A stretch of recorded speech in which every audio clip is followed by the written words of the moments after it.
Halo Sobat YouTube. Kembali lagi di channel berita terkini dan gosip paling hot seputar peristiwa besar di negeri ini. Hari ini kita akan bahas peristiwa yang bikin geger Jawa Barat. Seorang tokoh penting yang dikenal publik dengan inisial KDM akhirnya murka besar. Pemicunya? Kondisi jalan provinsi yang rusak parah dan kotor akibat lalu lalang truk pengangkut tanah milik sebuah perusahaan tambang, yakni PT CP Industrial Estate. Kemarahan KDM gak main-main sob. Ia langsung turun ke lapangan, melakukan inspeksi mendadak, dan dalam waktu singkat mencabut izin usaha perusahaan tersebut. Seperti apa detik-detik aksi tegas KDM?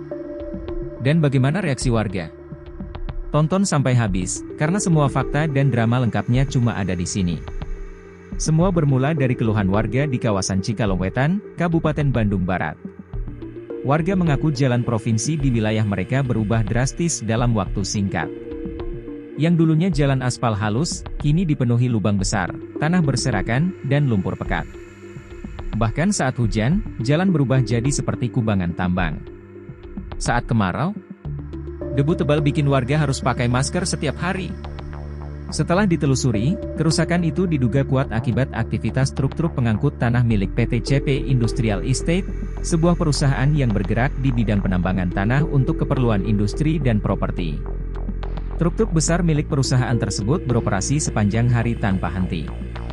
Tanpa penutup muatan, tanpa pembersihan ban, dan tanpa tanggung jawab sosial. Aspal pun rusak, drainase tersumbat, dan warga jadi korban. Laporan demi laporan akhirnya sampai ke meja KDM, sosok pemimpin yang dikenal vokal, cepat tanggap, dan tak pandang bulu dalam menegakkan keadilan. Tanpa banyak bicara, KDM langsung turun ke lapangan bersama tim. Ia menyusuri jalan yang rusak, menyapa warga, dan menghentikan beberapa truk yang melintas. Dalam rekaman video amatir yang beredar, terlihat KDM berdiri di tengah jalan, menatap tajam salah satu sopir truk, dan berkata dengan suara keras. Apa kalian pikir jalan ini milik pribadi? Ini fasilitas publik. Jalan rakyat. Dan kalian rusak seenaknya. Seketika suasana tegang. Tak ada satupun pihak perusahaan yang berani menjawab. Dalam momen itulah, KDM memanggil Kepala Dinas Perizinan dan Dinas Lingkungan Hidup untuk mengambil tindakan tegas. Tanpa menunggu lama, hanya dalam hitungan jam, surat pencabutan izin operasi PT CP Industrial Estate pun resmi diterbitkan. Dalam surat tersebut tertulis bahwa perusahaan telah 1. Melanggar aturan pengangkutan material. 2. Tidak menyediakan fasilitas pembersihan truk. 3. Tidak melakukan perbaikan atas kerusakan infrastruktur. 4. Tidak memiliki komitmen terhadap dampak lingkungan dan sosial. KDM pun menegaskan di hadapan media. Saya bukan anti investasi. Tapi saya anti perusahaan yang merusak dan merugikan masyarakat. Jawa Barat bukan tempat bermain bagi korporasi rakus yang abai terhadap tanggung jawabnya. Keputusan ini disambut haru dan bahagia oleh warga. Banyak yang mengaku sudah lama merasa frustrasi namun tidak tahu harus mengadu kemana. Seorang ibu penjual nasi uduk yang lapaknya sering tertutup debu berkata, akhirnya ada yang peduli. Terima kasih Pak KDM, semoga Allah balas kebaikan Bapak. Sementara itu, media sosial langsung dipenuhi reaksi positif.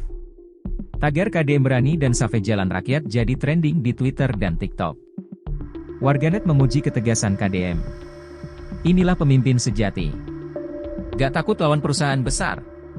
Salut buat KDM, semoga makin banyak pejabat kayak gini. Kami warga kecil butuh keberanian seperti ini. Langkah berani KDM menjadi tamparan keras bagi semua perusahaan yang selama ini merasa bisa semena-mena. Ia menunjukkan bahwa kekuasaan sejati adalah yang berpihak pada rakyat. Pencabutan izin PT CP Industrial Estate bukan hanya penegakan hukum tapi juga bentuk kepedulian terhadap lingkungan, keselamatan warga, dan masa depan pembangunan yang berkelanjutan. Semoga ini jadi pelajaran penting. Bahwa di negeri ini, masih ada pemimpin yang punya hati nurani dan keberanian. Bagaimana menurut kamu? Apakah tindakan KDM ini sudah sepantasnya? Atau justru terlalu keras? Tulis pendapatmu di kolom komentar ya. Jangan lupa like, share, dan subscribe agar channel ini terus berkembang dan menyuarakan kebenaran untuk semua. Sampai jumpa di konten selanjutnya. Salam berita terkini karena kebenaran harus dibela.